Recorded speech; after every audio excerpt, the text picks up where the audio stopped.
Good evening friends. तो आज एक लर्निंग वीडियो मैं बना रहा हूँ। एक इंडिकेटर जो है बॉलिंजर बैंड, उस पर मैं कुछ पॉइंट्स डिस्कस करूँगा। उसके बाद फिर इंडिकेटर्स को कैसे यूज़ करते हैं, इन जनरल इंडिकेटर्स को कैसे यूज़ करते हैं, उस पर मैं कुछ पॉइंट डिस्कस करूँगा। तो आई होप फ्रेंड्स ये आपको ट्रेडिंग में थोड़ा सा हेल्पफुल और इंसाइट प्रोवाइड करेगा कि ट्रेडिंग इंडिकेटर को प्राइस एक्शन के साथ कैसे आप मर्ज करके आप देख सकते हो। तो बॉलिंजर बैंड एक इन्वेलप की तरह है। मैंने चार्ट पे लगाया हुआ, ये बैंक निफ्टी का डेली चार्ट है। अभी मैं इंट्राडे पे लिए आवरली और 5 मिनट पे भी लगाऊंगा। तो इसमें तीन मेजर लाइन होता है, तीन मेजर लाइन आप देख सकते हो। एक अपर बैंड होता है ये, एक लोअर बैंड होता है ये वाला, और एक मिडिल बैंड होता है जो आप ये देख रहे हो। तो इसमें तीन बैंड है, उसका एक इन्वेलप है। ये जो है पूरा ही एनवेलप है, और आप देखोगे कि प्राइस मोस्टली बैंड के अंदर है। तो ऐसा क्या नेचर है बैंड का कि प्राइस इस बैंड के अंदर रह रहा है, और ये एनवेलप कैसे फॉर्म हो रहा है, ये वैल्यूज़ कैसे आ रही हैं, प्राइस इसके अंदर क्यों रह रहा है, और ट्रेडिंग में क्या यूज़फुल है इसका, ये कैसे हम स्टडी करेंगे। तो सबसे पहले अपन ये देखते हैं कि ये जो है, ये जो लाइन है ये जो लाइन है ये 20 डे का सिंपल मूविंग एवरेज है। ये जो है ये 20 पीरियड सिंपल मूविंग एवरेज है, 20 पीरियड सिंपल मूविंग एवरेज है। और इसी 20 पीरियड सिंपल मूविंग एवरेज का ये टू स्टैंडर्ड डिविएशन है, two standard deviation above and two standard deviation below. अब स्टैट्स जो पढ़ते होंगे वो तो इसको ईजिली समझ जाएंगे। मैं स्टैंडर्ड डेविएशन के ग्राफ से कॉमन टर्म्स में, जो प्रोबेबिलिटी के टर्म्स में इसका क्या सिग्निफिकेंस है, ये मैं आपको चार्ट से बताता हूँ।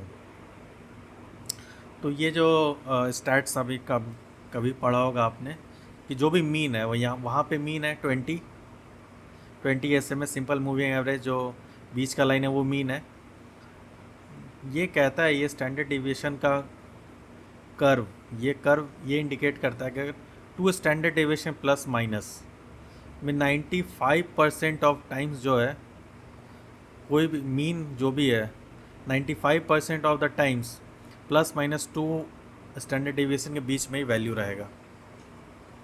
तो ये आपका कैसे यूज़फुल हो सकता है, मतलब ये प्राइस कितना एक्सट्रीम में जा सकता है। 95% ऑफ द टाइम मीन के plus minus two standard deviation में रहेगा।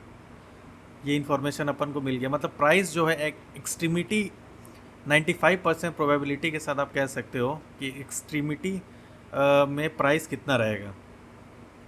95% data lie within two standard deviation, मतलब आप 95% डेटा जो है within plus minus two standard deviation रहेगा। तो आप प्राइस का एक माइंड में एंटिसिपेट कर सकते हो कि unless and black swan event हो या कोई एक्सट्रीम इवेंट हो, प्राइस इसके बीच में रहेगा 95% ऑफ द टाइम्स। इसको ग्राफ में क्या करना है, ग्राफ में ये लगा हुआ है। इसका मतलब ये जो आपका मीन है, ये जो मीन है, इस मीन के जो ये प्लस टू स्टैंडर्ड डेविएशन है माइनस टू स्टैंडर्ड डेविएशन है, 95% ऑफ द टाइम प्राइस इसी के बीच में रहेगा। अब इसी का यूज़ करके आप ट्रेडिंग कर सकते हो। अब कुछ कॉमन फीचर मैं बता देता हूँ, इसका कुछ कॉमन फीचर बता देता हूँ। जो अपर बैंड है वो एक रेजिस्टेंस की तरह काम करता है। अब प्राइस ऊपर से नीचे आ रहा है तो ये एक सपोर्ट की तरह काम करेगा। प्राइस अगर इधर से इधर आ रहा है तो ये एक सपोर्ट की तरह काम करेगा। तो ये मान लो ये सपोर्ट हो गया आपका। आई होप ये क्लियर हो रहा होगा। ये सपोर्ट हो गया आपका, है ना। यहाँ पे ये रेजिस्टेंस हो जाएगा। तो देखो डायनेमिक रेजिस्टेंस की तरह काम कर रहा है। जैसे जैसे मीन चेंज होता है ये अपने आप को एडजस्ट करता है और एक डायनेमिक सपोर्ट और डायनेमिक रेजिस्टेंस की तरह ये काम करता है। तो आई होप फ्रेंड्स ये बॉलिंजर बैंड क्लियर हुआ होगा आपको।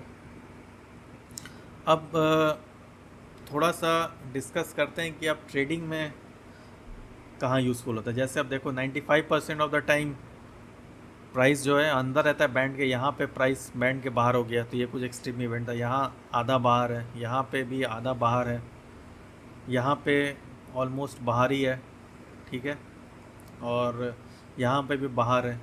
तो ये सब एक्सट्रीम इवेंट्स है। तो अब इसको ट्रेडिंग में कैसे यूज़ कर सकते हो, मैं रिसेंट एग्जांपल से ही बताता हूँ।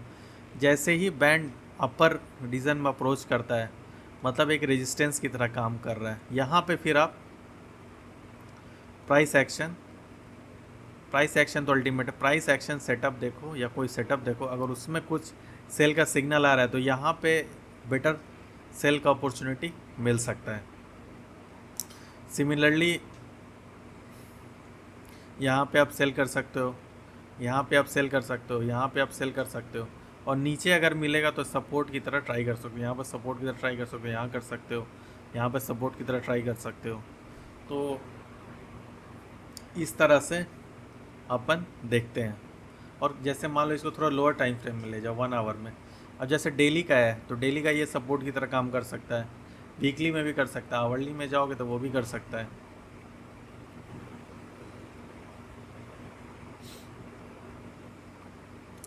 आवरली में रेजिस्टेंस पे था, यहाँ से रिजेक्शन मिला, रीटेस्ट हुआ, और अच्छा डाउन ट्रेंड होता है तो 20 ये जो है ये ब्रीच नहीं होता है, तो प्राइस इसका आराम से वेव बनाते हुए नीचे जा रहा है।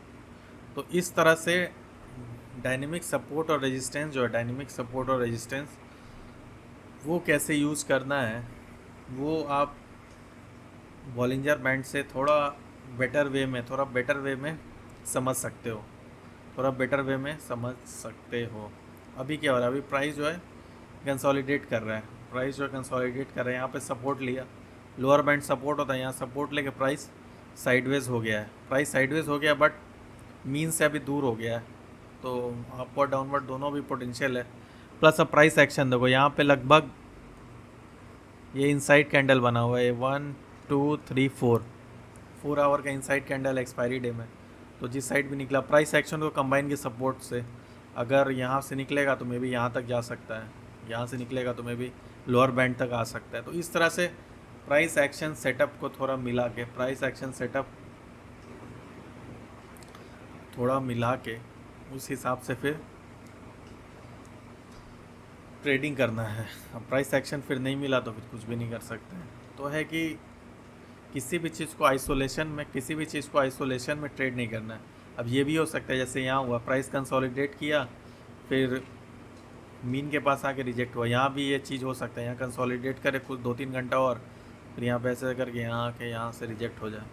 तो मार्केट एक डायनेमिक है, जहाँ पे बेटर रिस्क टू रिवॉर्ड मिले उस हिसाब से ट्रेड करना चाहिए। कोई भी इंडिकेटर जो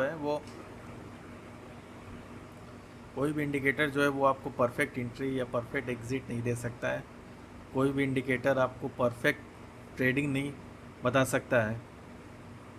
प्राइस एक्शन प्राइमरी है, उसके बाद इंडिकेटर आप यूज़ कर सकते हो लेवल्स चेक करने के लिए थोड़ा, कि यहाँ पे कुछ लेवल्स है क्या। मुझे इंट्राडे के लिए बॉलिंजर बैंड ठीक लगता है, सिंपल 100 या 200 EMA तो रहता ही रहता है। इसके